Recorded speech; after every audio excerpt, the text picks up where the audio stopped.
Hey everyone, welcome back to my channel Fiction Addiction. I hope आप लोग सब ठीक होंगे और बहुत लंबे वक्त से आप लोग मेरा इंतज़ार कर रहे थे। मैंने मैसेजेस पढ़े, आप लोग के डीएम्स पढ़े, बट अब मैं वापस आ गई हूँ। एंड या मैं रोज़ ऑफ स्नो स्टार्ट कर रही हूँ। आई नो बहुत सारे लोगों ने मुझसे रिक्वेस्ट की थी कि मैं in the embrace of my love का सीज़न 2 लेकर आऊँ, बट उस सीज़न 2 को लेकर आने के लिए मुझे थोड़ा सा रिकवर होने की ज़रूरत है। आप लोग का बैकलैश बहुत हार्श था। लिटरली मैं थोड़ा सा कोप अप करने की कोशिश कर रही हूँ, बट कोई बात नहीं, मैं in the embrace of my love बहुत जल्द लेकर आऊँगी, क्योंकि रोज़ ऑफ स्नो की बहुत सारी रिक्वेस्ट थी। आप बिलीव नहीं करोगे, इतनी रिक्वेस्ट थी रोज़ेस ऑफ स्नो की और मुझे ये लेकर आना पड़ा। Seriously I know it's been a long time since I upload the last episode of Rose of Snow. I think शायद 2 महीने हो गए, बट कोई बात नहीं, हेयर आई एम। हम लोग बहुत सारे बिजी थे। आई नो हम लोगों ने in the embrace of my love को ख़त्म किया, जिसके बाद मुझे बहुत सारा बैकलैश मिला और उस बैकलैश को झेलने के लिए और वापस आने के लिए मुझे शायद 1 हफ़्ता लग गया सीरियसली रिकवर होने के लिए। क्योंकि कमेंट्स सच में बहुत कुछ तो हार्श थे। कुछ को ऐसा लगता है कि मुझे लिखना नहीं आता, कुछ ये मानते हैं कि मुझे एंडिंग करनी नहीं आती, शुरुआत बहुत अच्छी होती है। कुछ ये कह रहे थे कि उनको अब वेट नहीं होगा, ये बकवास स्टोरी बन करूँगा, पूरा दिन बेकार हो गया, एंड बहुत ब्ला ब्ला ब्ला, न जाने क्या क्या लिखा हुआ था। खैर कोई बात नहीं, बहुत सारे सपोर्टर्स भी थे जो सीरियसली पेशेंटली वेट करेंगे in the embrace of my love का। मैंने पहले ही कहा था ये स्टोरी भी ख़त्म नहीं हुई है, जस्ट एक पार्ट था जो ख़त्म हुआ है, एक फेज़ था जो ख़त्म हुआ है, एक नेक्स्ट फेज़ स्टार्ट होगा और वो बहुत इंटरेस्टिंग होगा। बट वो इंटरेस्टिंग तभी होगा जब आप लोग वेट करोगे और सीरियसली उसमें इंटरेस्ट दिखाने की कोशिश करोगे। अगर आप पहले ये बोल दोगे कि हमने पहली स्टोरी बहुत बकवास लगी और फिर आगे आप क्या शेयर करेंगी, या हम लोग को इतना वेट नहीं होगा और अब हम लोग यहाँ पर आप लोग की नॉवल नहीं सुनेंगे, या जो भी आप लोग की थ्योरी है या कंसेप्शंस है मेरी स्टोरीज़ को लेकर, आई नो आप लोग का राइट है मुझे अपने रिव्यूज़ देने का और मैं मांगती भी हूँ आपके जनरल रिव्यूज़। लेकिन मैं अपने रिव्यूज़ के साथ आप लोगों से थोड़ा सा एक और चीज़ मांगती हूँ और वो है पेशेंस। मेरी स्टोरीज़ थोड़ा सा पेशेंस चाहती हैं। जैसे कि ये मेरी खुद की स्टोरीज़ हैं, मेरी खुद की इमेजिनेशन है, इन्हें मैं कहीं राइट नहीं कर रही हूँ अभी, लेकिन इन फ्यूचर जब मैं राइट करूँगी तो इन्हीं से प्रेफरेंस लूँगी। और जब मैं इनसे प्रेफरेंस लूँगी तो मुझे एटलीस्ट पता होना चाहिए कि मेरे कैरेक्टर्स की इमोशंस क्या हैं। मैं कोई पढ़कर सुना नहीं रही हूँ, मैं आपको इमोशंस के साथ फील करवा रही हूँ, अपने कैरेक्टर का डेवलपमेंट कर रही हूँ, ताकि इन फ्यूचर अगर मैं लिखूँ या ना भी लिखूँ तो एटलीस्ट जब कोई सुने तो ये सिर्फ एक फैन फिक्शन की तरह ना देखें, नॉवल की तरह ना देखें, एक ऑडियो ड्रामा की तरह देखें। बहुत सारे लोग ये कहते हैं कि हम लोग थक हार कर आते हैं और फिर नॉवल सुनना चाहते हैं, तो नॉवल में कुछ फ्लफीनेस होनी चाहिए, रोमांस होना चाहिए। इट्स ओके, मैं मानती हूँ, बहुत ब्यूटीफुल थॉट है ये कि सही बात है, जब आप लोग थक कर आते हो, रिलैक्स होना चाहते हो, तो इंसान कुछ फ्लफ़ी सा सुनता है, कुछ ऐसा जो उसके माइंड को रिलैक्स करे।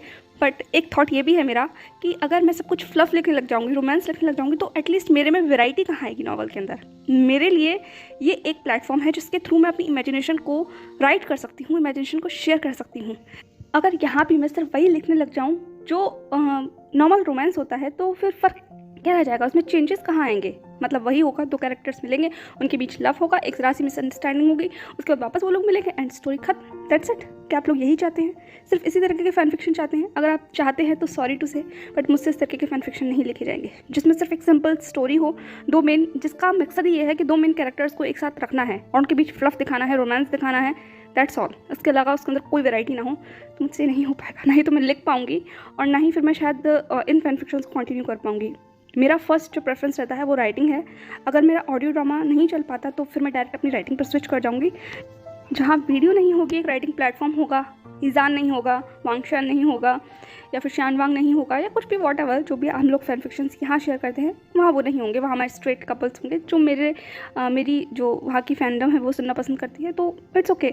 मैं बस यहाँ पर इसलिए आई थी ताकि मैं अपनी राइटिंग्स के साथ एक्सपेरिमेंट कर सकूँ और ऑडियो ड्रामा के थ्रू आपके लोगों के सामने पेश कर सकूँ। बट मुझे लगता है कि मेरी ऑडियंस को वो चीज़ पसंद नहीं आती या फिर वो चीज़ वो सुनना नहीं चाह रहे, तो इट्स ओके, कोई बात नहीं। अभी हमारे जो रिमेनिंग प्रोजेक्ट्स हैं मैं उन्हें कंप्लीट करूँ, फिर उसके बाद हम डिसीजन लेते हैं कि हमें ये कंटिन्यू करना चाहिए या नहीं, आप लोग को मेरी स्टोरीज पसंद आ रही हैं या नहीं, जो भी हो। चलो इसके बारे में हम बाद में बात करते हैं क्योंकि बहुत लंबा टाइम हो गया। खैर कोई बात नहीं, हम रोजेस ऑफ स्नो को स्टार्ट कर रहे हैं। रोजेस ऑफ स्नो बहुत सारे लोगों ने पहले ही डिमांड कर दिया है कि इमोशनल नहीं होना चाहिए, या फिर प्लीज़ ज़्यादा रुलाइएगा मत, या फिर वॉटएवर जो भी वो कह रहे हैं। तो ओके, मैं कोशिश करूँगी, पर मैं प्रॉमिस नहीं कर सकती। जैसे कि मैंने कहा, मैं ऑनेस्टी के साथ अपने कैरेक्टर्स का डेवलपमेंट दिखाना चाहती हूँ, मैं उनकी इमोशंस को चेंजेस के साथ दिखाना चाहती हूँ, बताना चाहती हूँ कि एटलीस्ट रियल में वो कैरेक्टर फील क्या कर रहा है। जैसे कि मैंने कहा, एक ऑडियो ड्रामा कन्वर्ट करना चाहती हूँ, क्रिएट करना चाहती हूँ, ताकि इन फ्यूचर अगर मैं भी सुनूँ तो मुझे थोड़ा इंटरेस्ट आए अपने ऑडियो ड्रामा में और पता चले कि मैं कहाँ से कहाँ तक कैरेक्टर को कैसे लेके गई। ओके, चलिए तो शुरू करते हैं रोजेस ऑफ स्नो का नेक्स्ट पार्ट। माय गॉड, इतनी सारी रिक्वेस्ट थी इसके लिए कि लिटरली मुझे रोजेस ऑफ स्नो लेकर आना पड़ा। तो इसे स्टार्ट करते हैं और कोशिश करेंगे ज़्यादा ब्रेक ना हो। ओके चलिए, तो ज़्यादा कि आप लोग को 8 चैप्टर्स याद होंगे रोजेस ऑफ स्नो के, तो थोड़ी सी आपको समरी दे देती हूँ। इस स्टोरी के अंदर जहान और ईबो के बीच में एक अरेंज्ड मैरिज या कहो फोर्स्ड मैरिज फिक्स हुई है किसी सर्कमस्टेंसेस के थ्रू। जो सर्कमस्टेंसेस है कि जहान के पेरेंट्स सडनली वो एक एक्सीडेंट के थ्रू डाइड हो जाते हैं और जिसके बाद जहान प्रॉपर्टी के इशू के बीच में फंस जाता है। उसे वहाँ से बाहर निकालने के लिए लॉयर्स द्वारा एक सजेशन दिया जाता है जिसमें कहा जाता है कि जहान किसी के साथ मैरिज कर दी जाए और वो मैरिज कोई और नहीं बल्कि लानवांग ईबो के साथ कर दी जाती है ताकि जहान को एक सिक्योरिटी मिल जाए और ऐसा गार्जियन मिल जाए जो उसकी प्रॉपर्टी के साथ साथ उसका भी ख्याल रख सके। उन लोगों के बीच में अब 2 साल बीत चुके हैं, दोनों की शादी को 2 साल हो चुके हैं।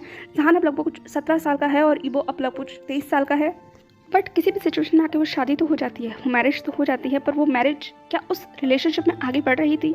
नहीं लगता, क्योंकि इंसान को ऐसा फील होता है कि वो उस घर में सिर्फ एक रूममेट की तरह रह रहा है, एक हाउसमेट की तरह, जो ईबो की तरफ से उसे कोई अफेक्शन नहीं मिलता। वो अफेक्शन जो वो चाहता है, जिसे प्यार कहते हैं, फर्स्ट लव, जो इंसान अब धीरे धीरे एक्सपीरियंस कर रहा है। वो भी अपनी फीलिंग्स के साथ लड़ रहा है, लेकिन उसे नहीं पता ईबो के क्या इमोशंस है, वो रियल में जहान के लिए क्या फील करता है। या वो सिर्फ एक ब्रदरली अफेक्शन है या वो सिर्फ जिम्मेदारी जैसा एहसास है।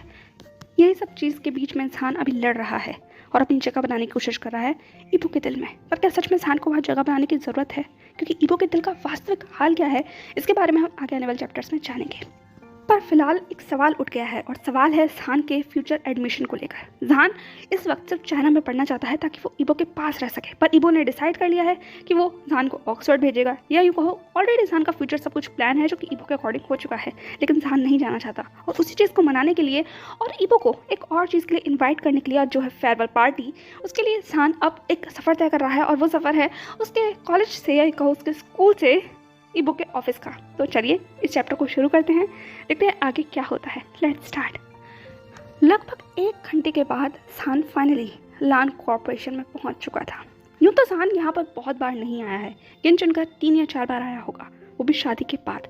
लेकिन जितनी बार भी वो यहाँ आया है उसे यहाँ एक अथॉरिटेटिव का एहसास होता है, एक पावर का एहसास होता है, एक डोमिनेंस का एहसास होता है, जो डोमिनेंस किसी और की नहीं बल्कि CEO कैबिन में बैठे हुए शख्स की है, जिसे जहान अपना हस्बैंड कहता है।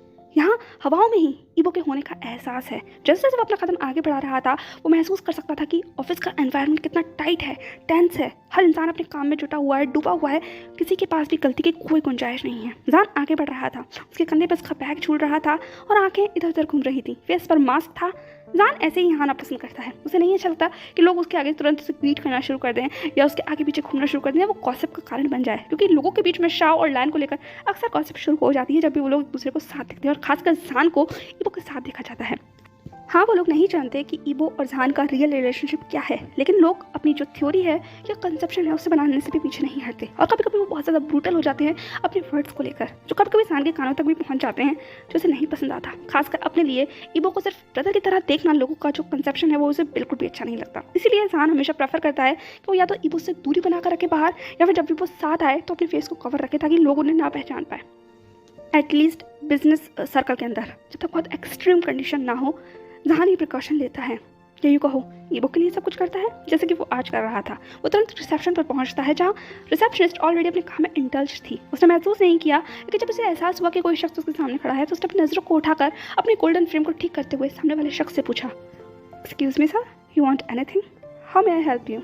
जहान थोड़ा सा डेज में था, क्योंकि हर बार जो रिसेप्शनिस्ट उसे मिलती थी वो इस बार नहीं थी। इस बार कोई न्यू कमर था जिसे जहान नहीं जानता था, या यूँ कहो सको कि ये लड़की भी शायद जहान को नहीं जानती होगी, इसलिए जहान को समझ नहीं आ रहा था उसे क्या करना चाहिए, क्योंकि हर बार तो सिर्फ उसे अपना मास्क हल्का सा उतारने की जरूरत होती थी और सामने बैठा हुआ शख्स समझ जाता था कि उसे कहाँ जाना है। लेकिन इस बार शायद जहान को बताना होगा, इसीलिए जहान ने मास्क उतारने की जगह अपने मास्क को और ज़्यादा टाइट कर लिया और अपनी धीमी आवाज़ में कहा, मैं CEO से मिलना चाहता हूँ। रिसेप्शनिस्ट की जो बाहें थी वो तन गई। उसने हमें थोड़ी सी स्ट्रिक्ट वॉइस में कहा, एक्सक्यूज मी सर, क्या आपके पास अपॉइंटमेंट है? जहान ने कहा, अपॉइंटमेंट? ऑफ कोर्स उसके पास अपॉइंटमेंट तो नहीं थी। आखिर अपॉइंटमेंट हो भी क्यों? वो अपनी गाँव से मिलने आया है और उससे मिलने के लिए उसे अपॉइंटमेंट की जरूरत नहीं थी। जहान ने कहा, मेरे पास अपॉइंटमेंट नहीं है। रिसेप्शनिस्ट ने कहा, सॉरी सर, अगर आपके पास अपॉइंटमेंट नहीं है तो हम आपको CEO से मिलने नहीं दे सकते, वैसे भी वो इस वक्त मीटिंग में है। जहान ने कहा, मीटिंग में? उस रिसेप्शनिस्ट ने कहा, जी सर मीटिंग में है। जहान ने कहा, अब मीटिंग कब खत्म होगी? उस रिसेप्शनिस्ट ने कहा, सर हम कुछ नहीं कह सकते कि मीटिंग कब खत्म होगी। वो थोड़ी सी इरिटेट साउंड कर रही थी, क्योंकि जहान के कंटिन्यूस सवाल का जो सेशन था वो खत्म नहीं हो रहा था और उस रिसेप्शनिस्ट को जहान थोड़ा सा सस्पिशियस भी लग रहा था, इसीलिए वो इंटरेस्टेड नहीं थी जहान को जवाब देने के लिए। और कहीं ना कहीं उसके टोन से जहान भी समझ गया था, इसीलिए उसने कहा, ओके ठीक है, कोई बात नहीं, तो क्या आप मिस्टर लैन को ये बता सकती हैं कि उनसे मिलने के लिए कोई आया है? आप उनसे ये पर इससे पहले कि जान कुछ भी कहता, एक स्टर्न वॉइस आती है और वो किसी और की नहीं, उसी एटीट्यूड वाली रिसेप्शनिस्ट की थी। उसने कहा, एक्सक्यूज मी सर, मैं अपने बॉस को डिस्टर्ब नहीं कर सकती किसी भी अनऑथराइज्ड पर्सन के लिए। आपके पास अपॉइंटमेंट नहीं है, आप हमारे बॉस के साथ कोई प्लान कर नहीं आए हैं, आप सिर्फ यहाँ आ गए हैं। आप एक अनऑथराइज्ड पर्सन हैं और इस वक्त बॉस किसी भी अनऑथराइज्ड पर्सन के लिए अपनी मीटिंग को डिस्टर्ब नहीं करेंगे। तो प्लीज़ आप वहाँ जाकर वेट कीजिए। जब सर की मीटिंग खत्म होगी उसके बाद मैं उनकी पर्सनल सेक्रेटरी को आपकी इन्फॉर्मेशन पहुँचा दूँगी। अगर बॉस चाहेंगे तो वो आपसे मिल लेंगे। ओके, आप मुझे अपनी इन्फॉर्मेशन दे दीजिए, अपना ID कार्ड या जिस भी फॉर्म से आप आए हैं, मैं उसको अपने पास रख लूँगी और उनकी सेक्रेटरी तक पहुँचा दूँगी। उसके बाद वो आपको बुला लेंगे अगर बुलाना चाहेंगे तो। ये कहते वक्त उसकी आंखों में एक शार्पनेस थी और उसके शब्द कड़वे थे और जहान के दिमाग में अचानक से एक शब्द गूंज गया था जो कि रिसेप्शनिस्ट ने कहा था, आप एक अनऑथराइज्ड पर्सन है। क्या सच में जहान एक अनऑथराइज्ड पर्सन है? लेकिन जहान कुछ कह ही नहीं पाया क्योंकि वो बस यही सुनता और समझता हुआ रह गया। कुछ सेकंड गुजर जाने के बाद भी जब रिसेप्शनिस्ट ने जहान की तरफ से कोई जवाब नहीं पाया तो उसने कहा, एक्सक्यूज मी सर, क्या आप मुझे अपना ID कार्ड देंगे? मुझे और भी काम है, मैं यहाँ इस तरीके से फालतू नहीं हूँ आपकी तरह। जहान ने कहा, एक्सक्यूज मी। उस रिसेप्शनिस्ट ने कहा, यस, अपना ID कार्ड। जहान ने कहा, मेरे पास कोई ID कार्ड नहीं है। उस रिसेप्शनिस्ट ने कहा, आर यू सीरियस? क्या आप मुझसे मजाक कर रहे हैं सुबह सुबह? अगर आपके पास कोई ID कार्ड नहीं है तो आप यहाँ क्यों आए हैं? आप लैंड कॉर्पोरेशन में खड़े हुए हैं और यहाँ इस कॉर्पोरेशन में आने के लिए आपको अपना ID प्रूफ देना होगा अगर आप मिलना चाहते हैं बॉस से तो, और अगर नहीं मिलना चाहते हैं तो आप प्लीज़ यहाँ से बाहर जा सकते हैं। समझ आया आपको? मुझे काम करने दीजिए, वहाँ जाकर वेट कीजिए। अगर आपके पास आपका ID कार्ड हो तो ही, वरना आप जा सकते हैं। ये कहते हुए वो अपने काम में इंडल्ज हो गई थी और जान कुछ देर वहीं ऐसे ही खड़ा रहा। उसकी मुट्ठियाँ बिछ चुकी थी। ये लड़की आप लोग को समझती क्या है? जान के पास उसका ID कार्ड है, वो दे सकता है, लेकिन वो देना नहीं चाहता क्योंकि फालतू में एक अजीब सा सीन क्रिएट हो जाएगा क्योंकि जान का नाम ही काफ़ी है या शायद सबको अपने होश ठिकाने लगाने के लिए। लेकिन जान कुछ सोचकर उस रिसेप्शनिस्ट से बोला, मेरे पास मेरा ID कार्ड नहीं है, लेकिन जब सर फ्री हो जाएं तो प्लीज़ उन्हें बता दीजिएगा कि उनसे कोई लान मेंशन से मिलने आया है। ये कहते के साथ ही जान वहाँ से चला गया और वो रिसेप्शनिस्ट थोड़ा सा चौंक गई। बहुत सारे अनकहे ये बताने की जरूरत नहीं है कि लान मेंशन क्या चीज़ है। कोई वो का घर है और ये शख्स लान मेंशन से उससे मिलने आया है तो उसके पास कोई ना कोई प्रूफ तो होना ही चाहिए था। पर इससे पहले कि वो कुछ भी कह पाती, जान ऑलरेडी वहाँ से जा चुका था और वेटिंग एरिया में जाकर बैठ चुका था। उस रिसेप्शनिस्ट को समझ नहीं आया कि उसे क्या करना चाहिए। वो कुछ देर तक जान को ऐसे ही देखती रही। फिर उसने खुद में ही बड़बड़ाते हुए कहा, इसमें मेरी कोई गलती नहीं है। ऑफिस से पहले इंस्ट्रक्शंस मिले हुए हैं कि किसी भी अननोन पर्सन को या जिसके पास ID प्रूफ ना हो वो सर से नहीं मिल सकता। तो मैंने तो सिर्फ इंस्ट्रक्शंस का फॉलो किया है ना, मेरी इसमें कोई गलती नहीं है। ठीक है, तो उसने अपने आप को मना लिया था और अपने आप को वापस काम में इंडल्ज कर लिया था। लेकिन कहीं ना कहीं उसका जो सबकॉन्शियस माइंड है वो उसे कह रहा था कि कुछ तो गड़बड़ हो गई है क्योंकि जब जब वो जान को देख रही थी उसे ऐसा ही फील हो रहा था। 1 घंटा, 2 घंटा, 3 घंटा, 4 घंटा, पूरे 5 घंटे गुजर गए। 5 घंटे और जान उसी एक ही जगह पर बैठा हुआ था, कंटिन्यूसली सामने की तरफ देखता हुआ। वो पूरे ऑफिस को ऐसे ही देख रहा था। ये बिजी लाइफ, यहाँ लोगों का रूटीन, इन सब लोगों को मैनेज करना, कितने सारे लोग आ रहे हैं, कितने सारे लोग जा रहे हैं, वेटिंग एरिया में कितने सारे लोग बैठे हुए हैं जो शायद अलग अलग डिपार्टमेंट में मिलना चाहते हैं। बहुत से लोग इस वक्त CEO से भी मिलना चाहते हैं, जैसे कि वो लाइन में उसके आगे भी बहुत सारे लोग हैं। जान सब कुछ देख रहा था। वो अपनी जगह से एक बार भी नहीं हिला था, यहाँ तक कि उसने पानी तक नहीं पिया था। वो कंटिन्यूसली हर टाइम का इंतजार करता रहा और देखते देखते 5 घंटे गुजर गए। अब वो थोड़ा थक गया था क्योंकि सुबह सुबह एक तो वो कॉलेज से निकला था और सुबह सुबह ब्रेकफास्ट के अलावा उसने और कुछ भी खाया नहीं था, पानी भी अब नहीं पिया था। तो एनर्जी थोड़ी सी डाउन हो गई थी और वो अब वहीं पर सहारा लेकर बैठ गया। उसने अपनी आंखों को बंद कर लिया। वो बस इंतजार कर रहा था ईबो की मीटिंग खत्म होने का। आखिर कब खत्म होगी ये मीटिंग? 1 घंटा और इसी तरीके से गुजर गया। अब जान को थोड़ा सा टायर्ड फील हो रहा था और उसे इस वक्त अपना फेस वॉश करना था ताकि वो थोड़ा सा अपने आप को जगा हुआ महसूस करा सके और अब उसे वॉशरूम भी जाना था। इसीलिए वो अपनी जगह से खड़ा हुआ, वापस उसे रिसेप्शनिस्ट के पास गया जो अपने काम में बिजी थी और अपनी कॉफ़ी पी रही थी। जान ने कहा, एक्सक्यूज़ मी। उस रिसेप्शनिस्ट ने अपनी कॉफ़ी को बीच में रोकते हुए कहा, आप फिर आ गए? अभी तक गए नहीं, काफ़ी टाइम हो गया है। मैं आपको सलाह दूंगी, पर इससे पहले कि बाकी कुछ भी कहती, जान ने कहा, सलाह नहीं, मुझे सिर्फ ये पूछना है कि वॉशरूम कहाँ है। एक उस रिसेप्शनिस्ट का मुंह बंद हो गया क्योंकि जान की आवाज़ थोड़ी सी अथॉरिटेटिव थी, कहीं ना कहीं वो लान की याद दिला रही थी। उस रिसेप्शनिस्ट ने जान को एक बार घूर कर देखा। उसने कहा, अगर आपको वॉशरूम जाना है तो आपको कंपनी के अंदर आना होगा और कंपनी के अंदर आने के लिए आपको अपना ID प्रूफ देना होगा। जान ने कहा, ID प्रूफ चाहिए आपको? वेट। ये कहते हुए जान ने अपने बैग में से फाइनली अपना ID प्रूफ निकाल लिया था क्योंकि उसे बहुत गुस्सा आ गया था।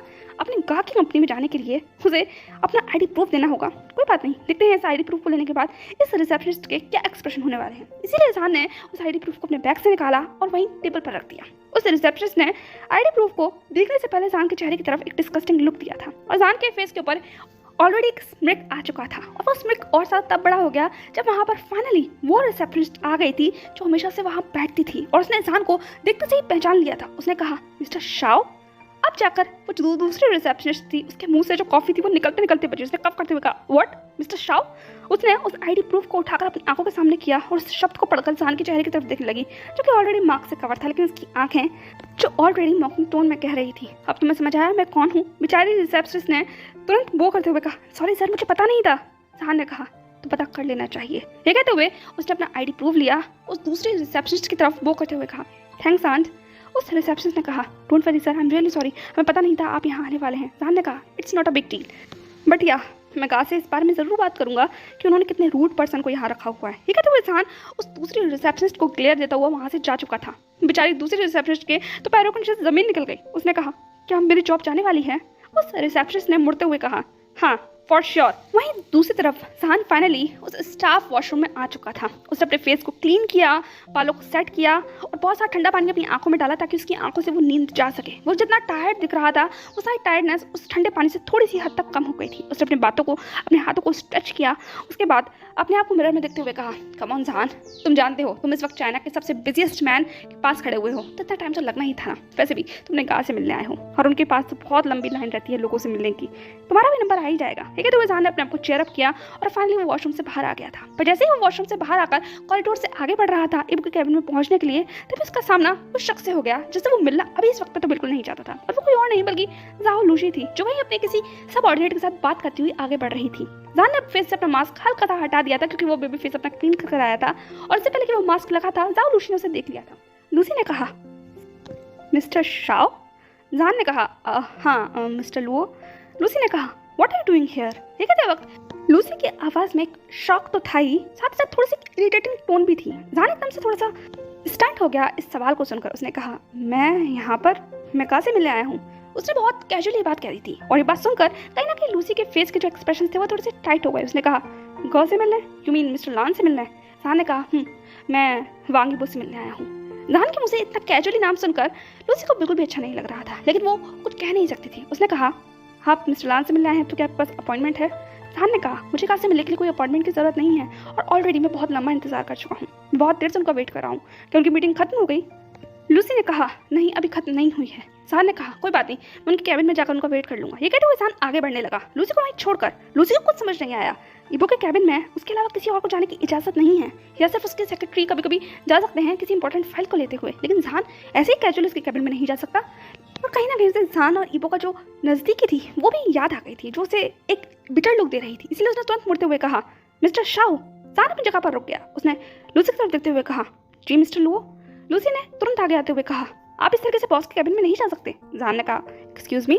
लूसी ने कहा, डोंट ऑफेंडेड, बस मैं ये कह रही थी बॉस के कैबिन में जाने की हर किसी को इजाज़त नहीं होती, वो भी मीटिंग में है। आप चाहे तो वेटिंग एरिया में वेट कर सकते हैं और जैसे ही बॉस की मीटिंग खत्म होगी मैं उनको बता दूंगी। आप तो जानते हैं ना मिस्टर लान थोड़े से रिजर्व किस्म के इंसान है, उन्हें पसंद नहीं आएगा कोई भी उनके कैबिन में इस तरीके से आकर बैठे। आई होप आप समझ जाएंगी। लेकिन तो वही लूसी बहुत कामली अपनी वर्बल को एक्सप्लेन करने की कोशिश कर रही थी, लेकिन जहान को ये चीज़ पसंद नहीं आई क्योंकि वो ऑलरेडी 6 घंटे से अब इरिटेट हो चुका है और अब वो और ज़्यादा वेट नहीं करना चाहता, और अगर वो वेट करना ही चाहता है तो वो इबो के कैबिन में वेट करेगा।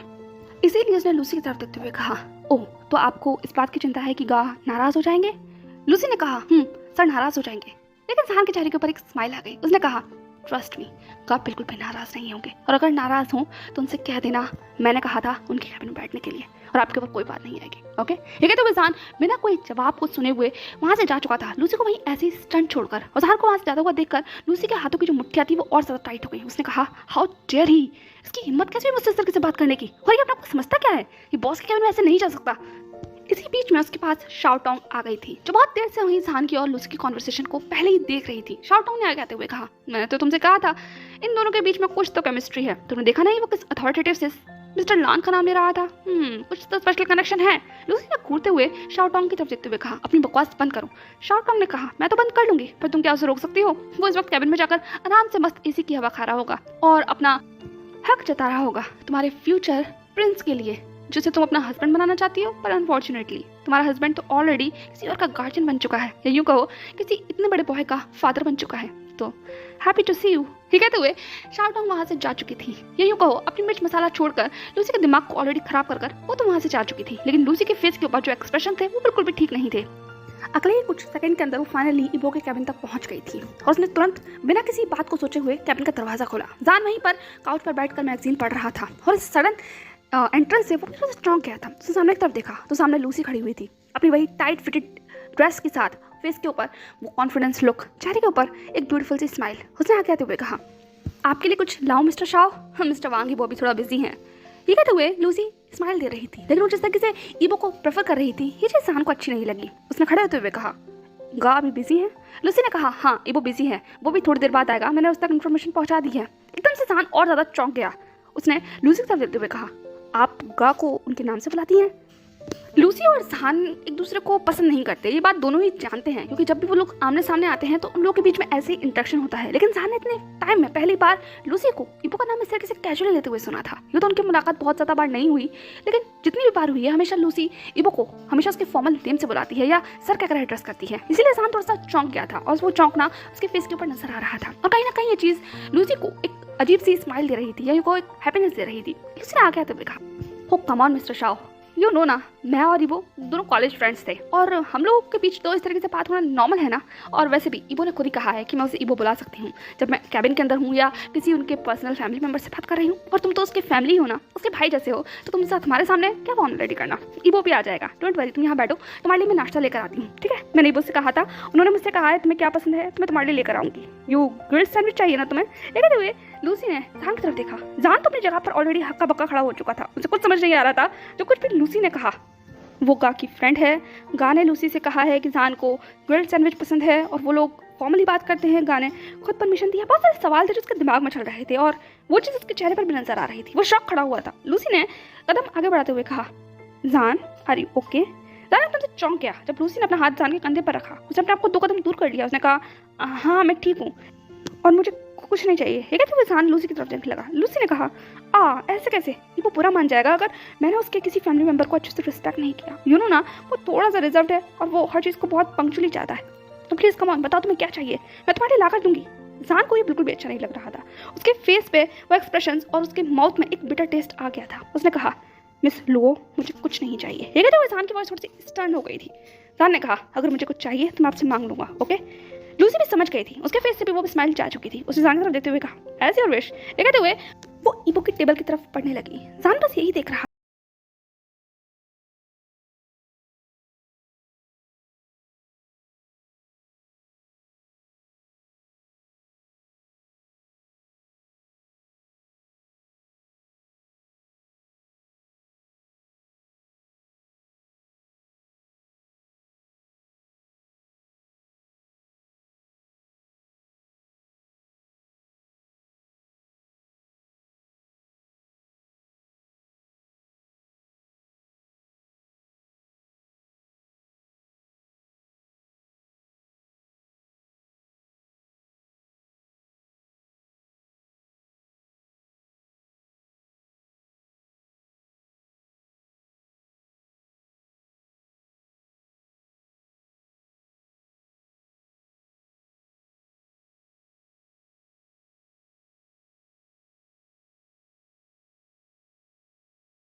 क्या था कि जान यहाँ क्या कर रहा होगा। वो तो अभी थक हार कर इतनी बड़ी मीटिंग को खत्म कर आया है और उस पर जान को इस तरीके से उसके कैबिन में बैठे हुए देखना ये वो कदम अपने गेट पर रोकने के लिए काफ़ी थे। सो हे एवरीवन, कैसा लगा आपको आज का चैप्टर? आई नो जान और ईबो की मुलाकात नहीं हुई, लेकिन कल नेक्स्ट होने वाले एपिसोड में ज़रूर होगी। और आपको क्या लगता है नेक्स्ट एपिसोड में क्या होगा? और लूसी ने जो कुछ किसान के साथ किया, आपको क्या लगता है कि जान ईबो से इस बारे में क्वेश्चन करेगा कि उसने लूसी को इतनी फ्रीडम कैसे दे दी? व्हाट यू थिंक, कि जान ईबो से पूछ पाएगा? और क्या लूसी सच में सच कह रही थी कि ईबो ने उसे इतनी फ्रीडम दी है? जो कुछ भी हो आप मेरे साथ कमेंट सेक्शन में शेयर कर सकते हैं। आई नो आज पूरा चैप्टर थोड़ा सा बैकअप स्टोरी को कवर करने में निकल गया, बट डोंट वरी, जान और ईबो के बहुत सारे मोमेंट्स आगे आने वाले हैं जिसका हम वेट करेंगे और उस स्नो को एंजॉय करेंगे। मिलते हैं नेक्स्ट पार्ट में, तब तक के लिए बाय।